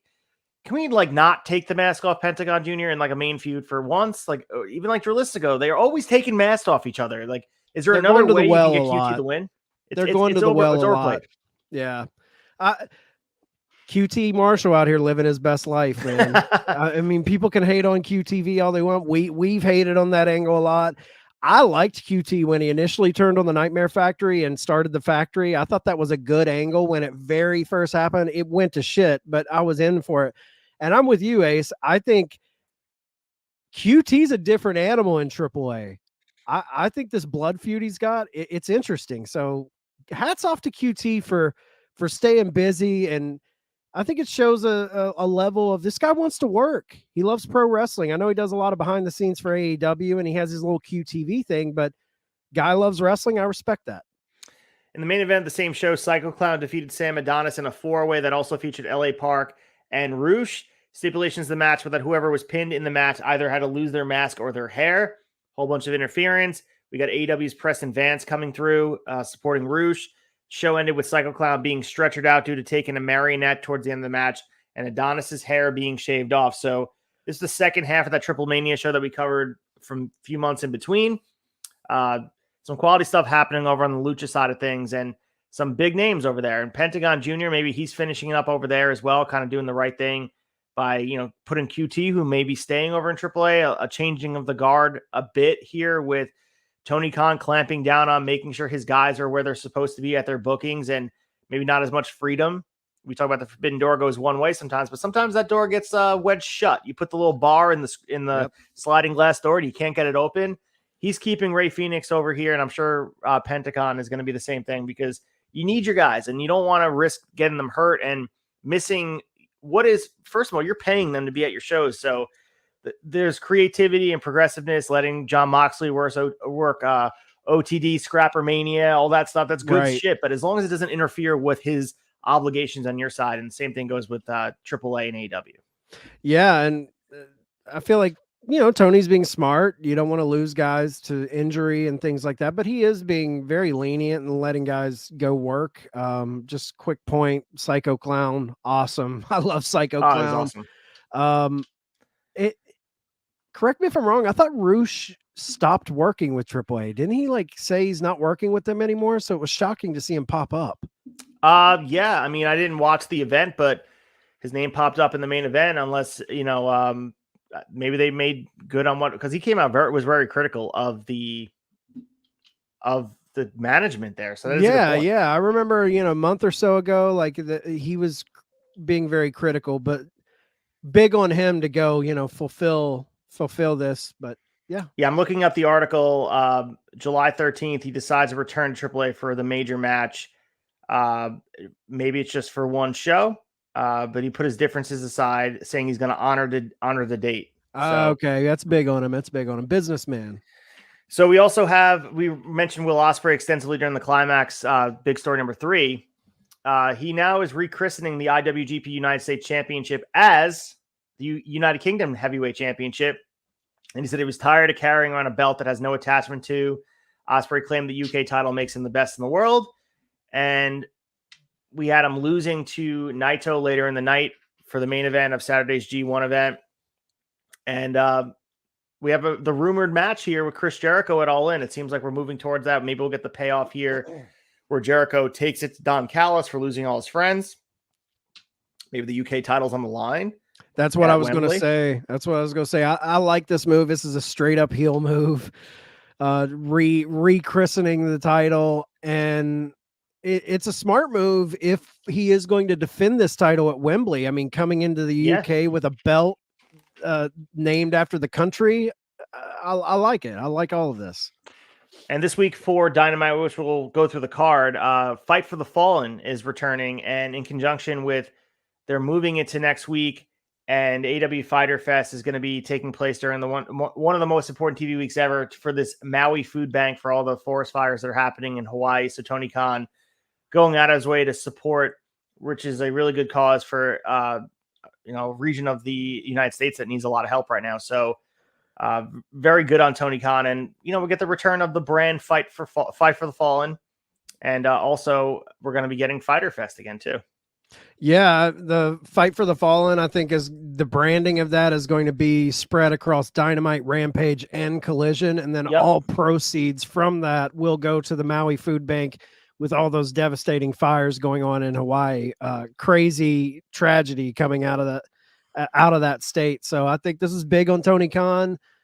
They used the Fight for the Fallen event early on in the company to raise money, I believe, for like domestic violence in Jacksonville and things of that nature. So, I like this, man. This is big. I wouldn't be shocked if WWE does something in the coming week. Rightfully so. I mean, they need a lot of help there, and guys can go to @Maui Food Bank to see how you could help if there's anything you can give, because anytime it's hard for us to imagine if you're not living there what you're going through, but those that have lived there, visited there, appreciate Hawaii from a distance, go out of your way to help them if you're able to, because they're struggling right now. And they're really struggling. And I always, with Hawaii, I always think of the Phelps. Sheena and Seth lived there for a while, and they always speak highly of just the culture. Man, anytime something like this happens, everybody come together and help how you can.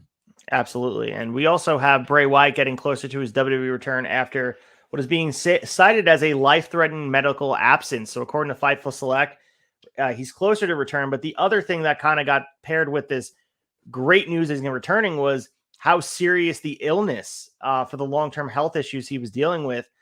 It seems like he's going to be returning sometime in September, and he's improved significantly. And I know everyone was talking about where is he, and he's a very private person. For the most part on social media, we don't really hear about some of the stuff he's going through. He cut that heartfelt promo on his return, breaking sort of the fourth wall for us and having a conversation with the fans about how much their support really means. Our thoughts are with Bray Wyatt, man. Hopefully he's all good. I didn't realize he was dealing with something, nor should we know. I mean, it's his own private life. Wrestling comes well secondary, maybe third on this list here. He wants to make sure he's mentally right, physically right, and here's wrestling. And sometimes they go hand in hand. I mean, it'll be nice for him to be able to return, because he has to be disappointed with the way it all went down. He's kind of been snake bitten on this run back here. And everyone was so excited when he returned. We remember that the great forbidden door that showed up, and he walked through it. And I'm just glad to hear hell of a return. Okay. Hell of a return when he came back. I'm extremely excited that he is coming back in September. Or potentially September, especially finding out that the medical absence was not only career threatening, but life threatening. So we weren't in the know on that, rightfully so. But it adds a layer of like gratefulness that if he's coming back, he won the battle of whatever he was dealing with. And selfishly, as a fan, if the September report is correct, I'd love to see him come back at Payback, and I'd love to see him attack Cody Rhodes. I think you want to make Bray feel special, because that Uncle Howdy shit was not hitting for me. And if you want to put him in an angle where he comes back in a big way and Cody needs something to do on the way to Mania, I think that would be a perfect person to go after for Bray, as Cody Rhodes. Absolutely. And we also had some big news with the new TKO company being formed here. The merger between UFC and WWE is almost completed. We got a look into the first board members, and According to a recent filing with U.S. Securities and Exchange Commission's, TKO Holdings will have 10 board members.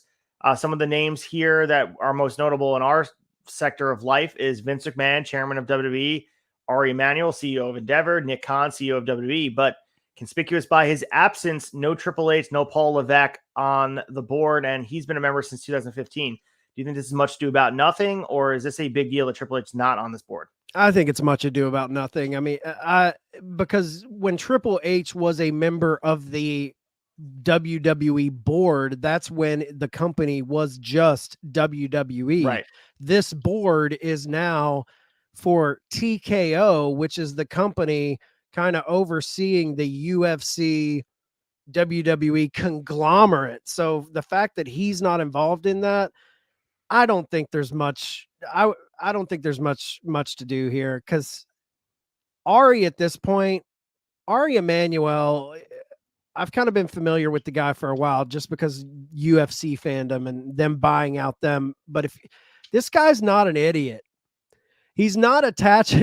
Vince McMahon is pushing 80. He just had major spinal surgery. He is not long for this world.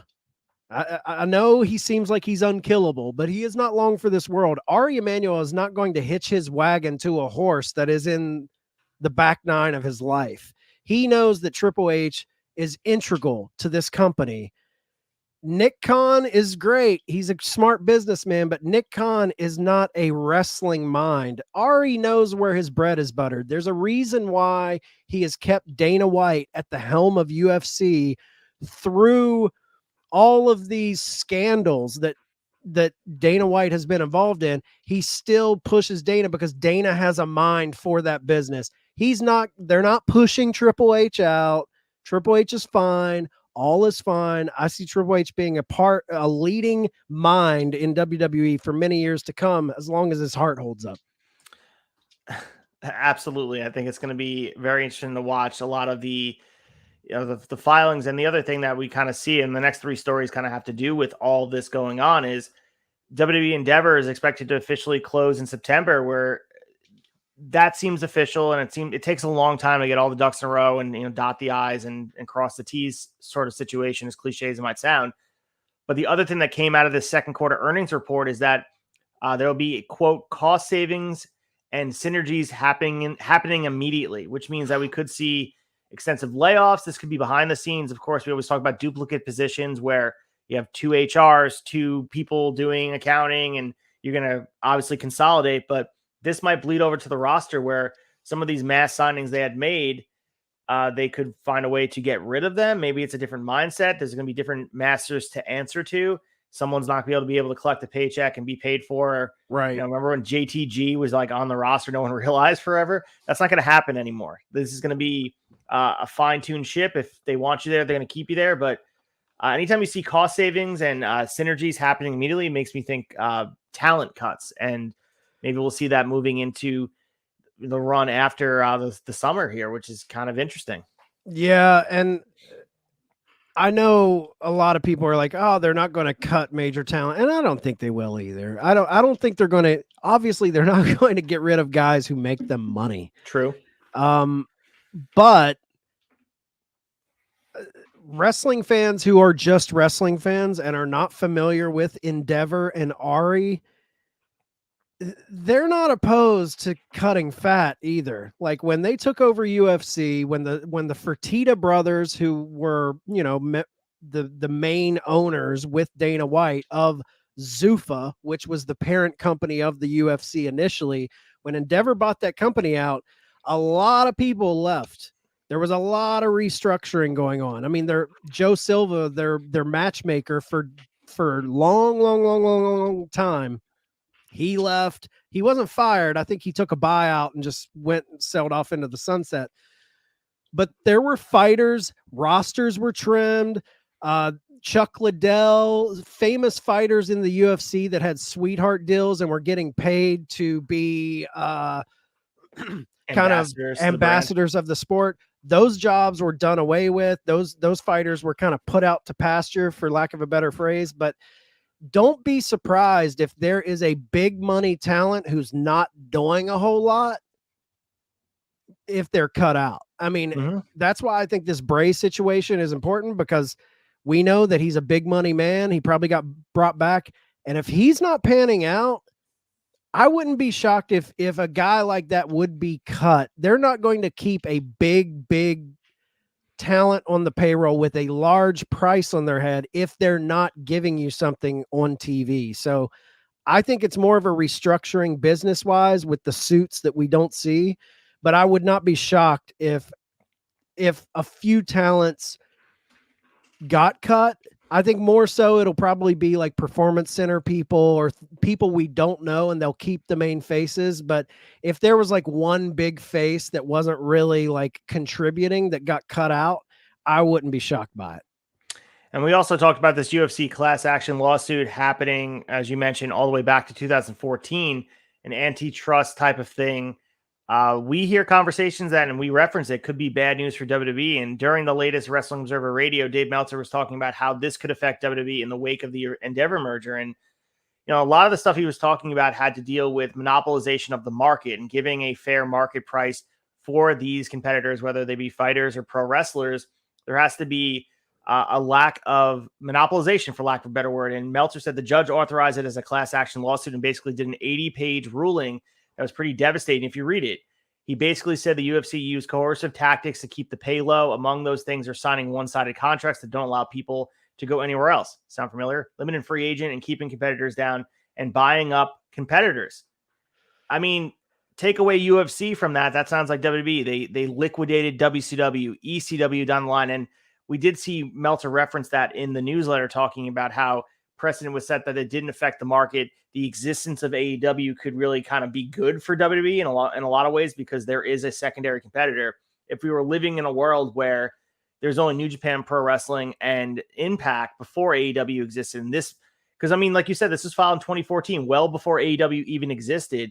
If they would have came to whatever, got it across the right desk, and they wanted to proceed with it before AEW existed, we could be looking at a completely different landscape. Meltzer also talked about the trial being really bad, about the exposure and throwing through findings of digging through the books, of having to turn over everything. And he said it could pretty much guarantees that the ruling would come out of the trial would be used against WWE. So they would have a second lawsuit because they've merged. So it behooves them to settle out of court. But if they settle out of court, it's going to be a lot of money. So this is tied with the MLW stuff, which we'll talk about. But as I mentioned earlier, this has ripple effects that we will see 10, 15, 20 years down the line that could benefit talent. We've seen it move in a direction where the talent is getting more onus on their healthcare, on their well-being, negotiating schedules that are more conducive to family and their health. It's not just about running your body into the ground. Like, I look at the carbon copy of the NFL. I really do. And I think the NFL has moved towards a player-first mentality. Of course, the owners make boatloads of money hand over fist, and that will continue to do what WWE does. But with the wrestlers, there's been so much movement in the right direction as far as giving them the leverage, because that's what it is. They're the ones that bring people and put people in the seats. It's not, Endeavor. It's not having the UFC over the top of WWE now. People are not showing up for that. They're coming to see Cody Rhodes. They're coming to see Roman Reigns. They want to see the guys, and the leverage should be over there. And I think, not that it's going to happen next year, not it's going to happen the year after that, but we're moving in the direction to have a unionization of professional wrestlers, where we can think about those wrestlers after the fact, where we can find a way that they are protected and making sure that they get the care they need to live a long life after wrestling. Too many wrestlers have died young for self-imposed damage like drugs and all that, but it's also because they're self-medicating, because they didn't have the ability to mask the pain with the appropriate amount of care, because they had to work through you hear stories all the time. They couldn't take time off because their job wasn't secure. Right. So we're moving in that direction, and this has long legs. Don't just look at this as like, oh, UFC is being taken apart in a court ruling. This has legs, man. And once precedent set, it starts moving in a direction, and WWE is now in bed, literally and figuratively, with UFC. Yeah, I think wrestling fans a lot of times think when anything legal comes up, oh, it'll work out. You know, when Vince was hit with the Wall Street Journal thing, you know, we never really take it too seriously because Vince has been kind of like the Teflon Don, you know, through the steroid drought. We've got so used to him being completely oblivious to any real disciplinary legal actions that we never really take anything too serious. But I'm not saying that I think this is going to all settle out of court, but if you don't think this is a big deal, you are not paying attention. This is a huge deal. If they can't settle out of court, and like it says here, what Meltzer said is very true. If they settle out of court, it is going to be a massive sum of money. We're talking billions, because you're going to have to pay, I think, 1,200 fighter. There's going to be a lot of money to settle out and get everyone to hush up, because if this does not settle out, like Dave said, all of the dirt that is exposed in the UFC's handling of this situation, from, you know, fighter pay, like low fighter pay, all of that is going to affect a lot of it. It runs parallel with the way WWE does business, because if you know UFC, the Fertittas and Dana White used the WWE model as a way to revitalize UFC in the early 2000s. That was the model they followed. So there is a lot of parallels here. And with Endeavor now owning both companies, Endeavor could take a major hit. Yeah. Where you have UFC under investigation, then WWE is brought under investigation with this MLW lawsuit on the horizon and all of the things. Now, WWE, like you said, Ace, WWE is leaning on the fact that, hey, look, AEW is doing well. We're not a monopoly. They're doing well, but there's other things like fighter pay. Now, you mentioned unionization, which I think is great in sports, because obviously, you know, you've got the players union in the NFL, NBA. That's what gets these NBA players these massive contracts, because they can negotiate when they do these big TV deals. They get a slice of the pie. Right now, wrestlers are not getting a contractually obligated slice of these Saudi deals, of these NBC deals, Fox deals. They're not getting a slice of that. The one thing that is different, there has never been a union in mixed martial arts. There has never been a union in boxing, and wrestling is very, very similar. And I think the difference is in team sports, it's kind of like all for one, one for all, because you're on a team with guys and everything benefits you. Promoters in combat sports, boxing, MMA, and wrestling, have kind of set it up to where it's all obviously the sport is the individual. Mm-hmm. And they've set it up to where if you're a top guy, if you're Roman Reigns, if you're Conor McGregor, if you're Floyd Mayweather, why should I help this little guy? Because at one point I was a little guy and I busted my ass and I climbed the ladder and now I'm making millions. Why should I give that guy a cut of my pie? There's a lot of ego in a sport where it's all about you, not your teammates. There is no teammates. My career is me. My business is me. Seth Rollins, I am my business. My face, what I do, I am my business. So for him to like stick his neck out for Chad Gable, it's now some people would do that. I think a lot of people would say it's for the greater good. Mm-hmm. But I think there's a lot of people, it's like, I did it.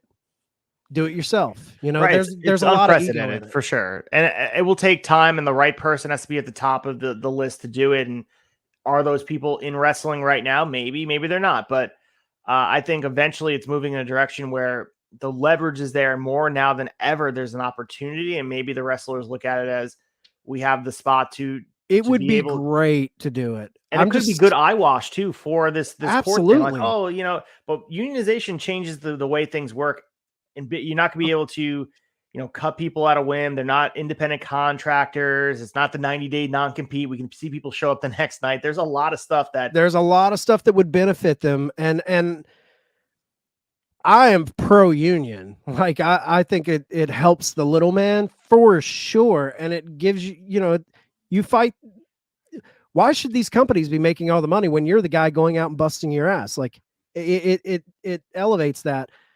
Just closely following mixed martial arts and how there's been pockets of fighters trying to unionize. And it's hard, man. Like Conor McGregor doesn't care about the guy making 10 grand a show, 10 grand to win, because he used to be that guy. So they're singular sports. There's a lot of ego. There's more ego in singular sports, I would argue, than team sports.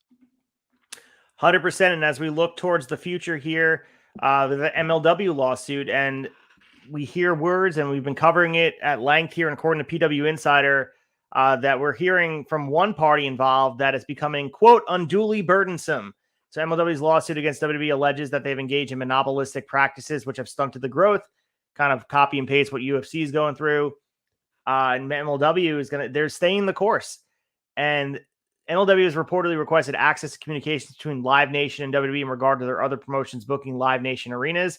However, Live Nation argues that these requests are unreasonable and over the top, noting the company's agreements with WWE are privileged and should be kept confidential.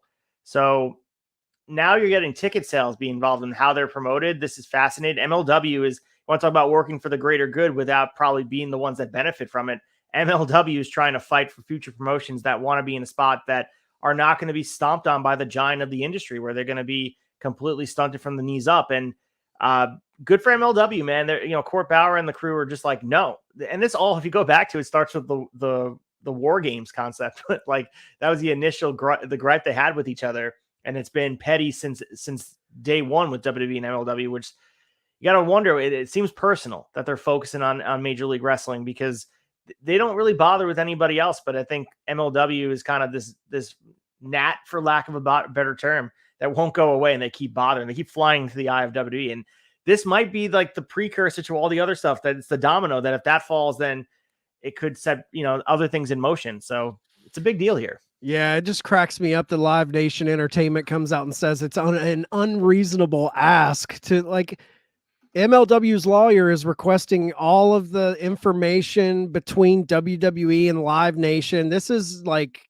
I'm guessing arena negotiations, like who has the rights to arenas, ticket sales, all of that. We heard that with MSG when Ring of Honor and New Japan wanted to run MSG, and there was like these very gripping emails from WWE brass saying that we will never run there again. And that was the leverage they always had. That you'd always seen WCW run Nassau Coliseum when they came to New York. They never ran MSG because they couldn't.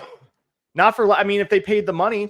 Yeah. But I think, MSG said, if we're going to take whoever wants to pay the money, you want to come to us or not, they realize that their importance to the WWE lore is like, screw you guys. Like, you have to pay us the money. If Ring of Honor and New Japan want to bring it to us, hell yeah, we're going to do it. So. Right. And the fact that Live Nation is like trying to get out of going back in their records, because from what I read, MLW wants to see, they're going back. It's not like the last year or two. Like, they're diving deep and wanting all these records. The fact that Live Nation is pushing back against that should be worrisome because they might find that might give them a little leverage in this case. So I know since the inception, we're 33 episodes in to Wrestling Tonight, and we have been in our own way covering this MLW lawsuit from the beginning. And I just love watching all of these little volleys happen between the two parties. We also have WBD in the news again. They're planning to launch a live sports tier of Max. So we can all make the assumption that with the relationship and the communications and eventually the negotiations with AEW, that we're going to be having AEW. So Alex Sherman of CNBC reporting that Warner Brothers Discovery is targeting the beginning of the Major League Baseball playoffs for the debut of the sports tier of Max. We could have MLW, NBA, NHL, NCAA sports, and then obviously AEW involved in that. So this is a big deal where we could have not only the historic content to live on this app, but also some live content as well that could be part of it. I think if you want to go with the start of the MLB playoffs, that's October. That's 2 months away. We could be looking at this moving pretty rapidly. Yeah, and I think this is something, I think initially when we talked about AEW All In, the thought was the fact that they had All In and All Out back-to-back weekends. We were thinking there's no way they're going to do 2 pay-per-views back-to-back where you have to shell out $50 each time. I think the plan probably was, now this is just from what we've read, it seems like Tony Khan didn't want to make the announcement of the pay-per-view thing because they were holding out to see what Warner Brothers wanted. He stated he was holding out to see how things aligned with their partner WBD. Yep. I think there is a Max deal on the horizon, but with the report coming out that they are launching this live sports tier, it seems like maybe they were going to make that announcement and they're like, well, let's hold off and AEW can be involved in this new concept they're pushing forward. So I would not be shocked if when this launches in baseball playoffs, October, right? Yep. September, October, Ace. Mm-hmm. So I wouldn't be shocked, man. Maybe we get, I know Tony just recently came out and said his dream is to have all of AEW's catalog and Ring of Honor's catalog under Max. So he's put it out there. And I don't think he's putting out that dream and that goal in an interview if it's not a possibility. So agreed. And sign me up. I'll pay immediately. Take it right out of my debit, right off my debit card. All right. So our last 2 stories, quick hitters, Rhea Ripley and Buddy Matthews. Congratulations on their engagement. Yeah. And then AEW Full Gear is set for Los Angeles, the Kia Forum in November. So we're going to get another event here in LA they made their debut. What was it, last year in LA? A nice crowd here. Yep. They kind of undersold where they were running. And I'll just say this, Ace. This plays in to the theory that Punk Hangman peg warmer bullshit. This plays into that because if that's all a work, and he's trashing Hangman like that for a potential build to a Full Gear main event, that puts CM Punk in the heel seat, and that puts us in the hometown of the Young Bucks. Cool. What better place? Kia Forum, Los Angeles with the Elite. Just saying. A stone's throw from Rancho Cucamonga. Let's get to Dave's raves and talk about what he thought about the week in wrestling.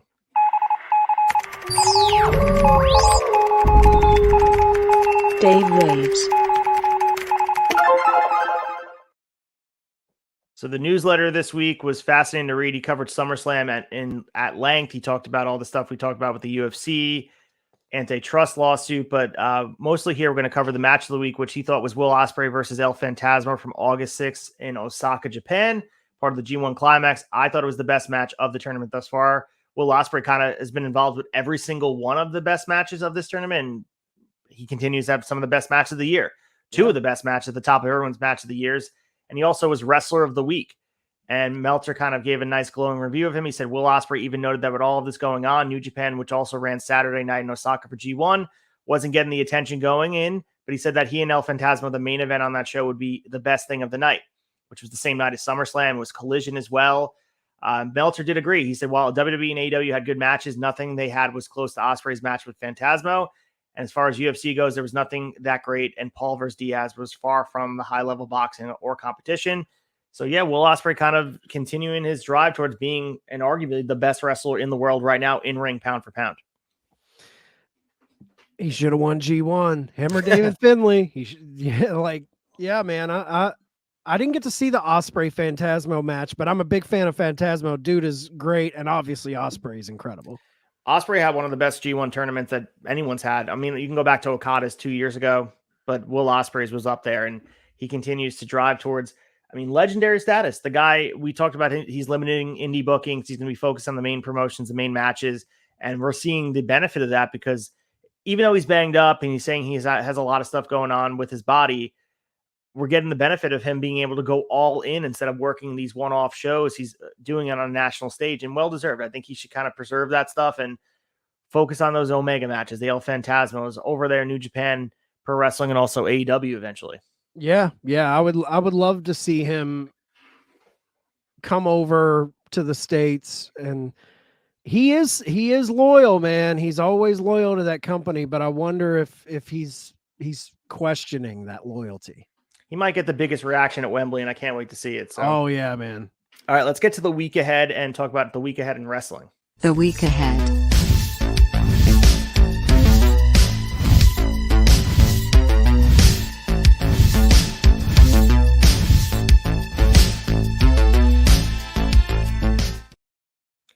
All right, so starting tonight on Raw, the only thing announced so far, you referenced it before, Shinsuke Nakamura seems like he's on deck to be taking on Seth Rollins and his World Heavyweight Championship.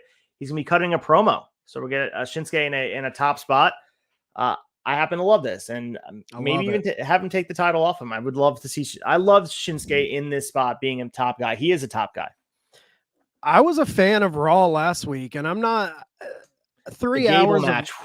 Yeah, so good. Gable, like the fact that they put Gable in that spot, and then Nakamura stepping up as going for the title against Rollins. Like those are the type of moves that I like, because you're bringing fresh blood into certain feuds and certain angles, and it's not just rehashing the same old thing over and over. I even liked LA Knight and Miz last week, so yeah, I think Raw really knocked it out of the park. But Shinsuke, sign me up. Tuesday NXT as we build towards the 822 Heat Wave. We have NXT Championship #1 contenders match, Wesley versus Dijak. The Tag Team Championship, Tony D'Angelo and Stax defending against the Dyad. Trick Williams versus Drew Gulak. Dana Brooke versus Blair Davenport. We know that Trick Williams will be taking on Dragunov at Heat Wave. So some good stuff here at NXT. They continue to pop a rating with the Judgment Day. There's no one announced for the Judgment Day here for this week, but I think they're doing a good job of getting people to tune in for other reasons than that. Yeah, and this kind of ties into the Endeavor deal and them finalizing that, and I forgot to mention it, but it ties into the NXT. One of the things that Ari Emanuel stated was he wants to make NXT a viable, money-earning third brand. So I think NXT is going to be very, very interesting to watch over the fall, because I think we're going to see a major shakeup. I think there might be some big talent that is predominantly put on there. With Ari Emanuel wanting the directive to make it more of a touring, money-making brand, things could get very interesting in NXT. On Wednesday, AEW Dynamite Fight for the Fall, and we have a jam-packed card. They were announcing things right and left on Dynamite and also on Collision last night on Saturday. We have the AEW International Championship on the line. Orange Cassidy defending against Wheeler Yuta. Jeff Jarrett versus Jeff Hardy in a death match. A Texas Chainsaw death match. What is that? Is that a movie promotional? Is there a new Texas Chainsaw Massacre coming out? I had no idea. When I saw that graphic, I thought it was fake, and then I found out it was real. Customs. Like, what is this? We also have MJF and Adam Cole cutting a promo about All In. We have Jericho answering Don Callis. We also have Darby Allin and Nick Wayne teaming up against Gates of Agony. We also have the winner advancing to the AEW All In Women's Title 4-Way. Britt Baker defeating Bunny. Let's just say it out loud here. Yeah. The Young Bucks versus the Guns, the Acclaimed in action, and we're going to get a sit-down interview, Jim Ross and Kenny Omega. So jam-packed Dynamite. Loaded. I can't wait for it. On Thursday, we have Impact on Access, Eric Young versus Khan with Diener in his corner as we get towards Multiverse United. Rich Swann versus Sami Callihan versus the Rascals. Trey Miguel and Zachary Wentz in a #1 contenders match. The winner will take on Subculture for the tag titles and Emergence. And we have Deonna Purrazzo versus Kylan King. Keep in mind, Kylan King just pinned Deonna Purrazzo in a tag match 2 weeks ago. So this is the rematch here. Love Kylan King. Go in our archives, in our Visits to Tavern archives. We spoke to Kylan King probably 2 years ago, and she's a hell of a talent, man. Trained with Bully Ray. I love Kylan King. On SmackDown, it's going to be Edge's 25th anniversary, and they're celebrating it. We're going to get Edge versus Sheamus. The Grayson Waller effect with guest United States champion Rey Mysterio Jr. So some good stuff there. Edge, 25 years. Oh, that's interesting. That's interesting, Ace. Do you think Grayson Waller could be the next U.S. champion? Yeah, I think some of the shines on Grayson Waller. I think he's a future star. I think, we see him tweeting back and forth with The Rock. The Rock sees something in him if he's even engaging him on social media. Yep.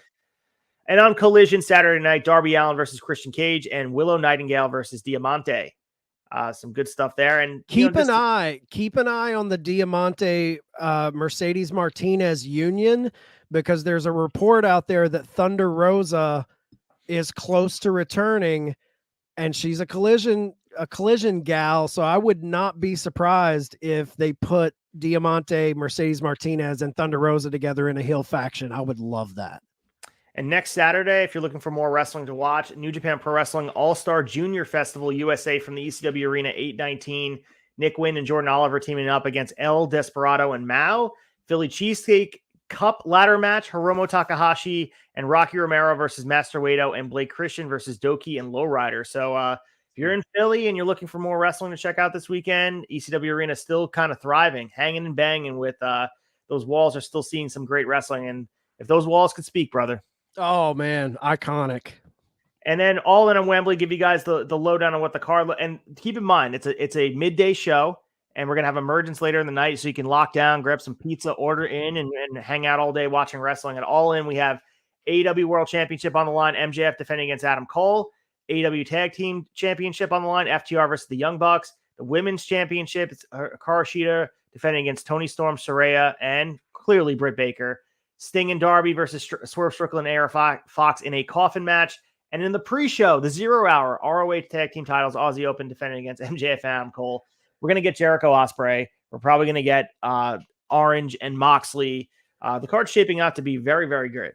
Yeah, man. I think we're going to see a lot of matches made this week. So stay locked on Collision and Dynamite and even Rampage. I think we're going to see some things solidified. So. And that night, Impact Emergence 827, Sonata's going to be in action. We don't know who his opponent is. The Impact Knockouts Championship on the line, Trinity defending against Deonna Purrazzo in the contractually obligated rematch. And then Time Machine, Alex Shelley, Kushida, and Chris Sabin, and Josh Alexander versus Bully Ray, Moose, Brian Myers, and Leo Rush. So Emergence shaping out to be really good. We're going to get more answers to that this week on Impact. But, great month of wrestling here. Great month of wrestling. That's all we got here. Let's give our plugs and say goodbye to everybody for the week. We appreciate you watching, always for the support. Thank you guys so much. Yeah, go to theturnbuckletavern.com. The main two spots, I mean, you could buy a t-shirt if you want to. We always appreciate that. But the main two links on our website, you want to go to Apple, Spotify, YouTube. We have shows every day of the week, whether it's in video form, audio form. Check all of that out. And next Monday, guys, tune in to Wrestling Tonight. We will be previewing All In total. So that's going to be a fun time. Awesome stuff. Make sure you guys check out the season finale of Shot Nostalgia Season 4, Smoky Mountain Wrestling, as we say goodbye to an awesome era of wrestling and moving towards Saturday night's main event. We're getting ready for going to be covering that in full 18 episodes of goodness on deck for you. Yeah, that's going to be a great season, guys. Tune into that. And until next Monday, when we wine and dine with you kings and queens, stay out of the alley and away from those pork and beans. God luck and good speed. Reach for the sky, boy.